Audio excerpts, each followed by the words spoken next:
muchísimas sorpresas y también tiene mucha reflexión para luego llevarte a casa. Sin filtros, sin nada, corazón abierto. Aquests espais alternatius estan fenomenal. Se'n va un poc del teatre clàssic, del teatre de butaques y tal. Desde un principio hasta un final es un crescendo recomendable. Venir a verla.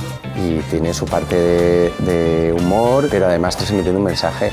Lo que más me ha gustado es la crítica, obviamente, social y la forma de llevarlo también con la risa y con el humor. Es un golpe de realidad. Se va a crear un debate donde el espectador va a preguntarse sobre él mismo, sobre los personajes, va a crear mucha expectación, mucha duda.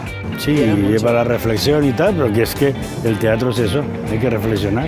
Hubo una revista que dijo que era deliciosamente esquizofrénica y eso pues, yo creo que es la cosa que más nos ha gustado. La puesta en escena es maravillosa, que capta la atención completamente, está muy bien. Me parece algo súper llamativo, algo muy diferente. Queríamos investigar algo que de alguna manera tocara el corazón de la gente.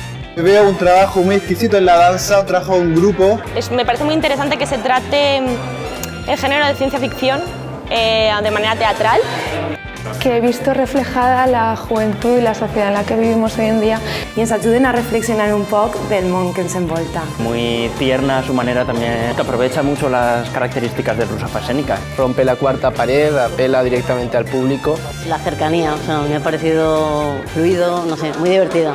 Recomanem a tot el món que vinga, que ho veja, que ho experimente, perquè és una experiència que no deixa indiferent a ningú. Y se van a ir con aprovechemos lo que tenemos, ¿no? Texto bueno, los actores buenos, m'ha encantado. Talentarros que tenim de directors, de actors, de actrius. A mí me ha llegado muy adentro, me ha tocado el corazón, me ha tocado la fibra.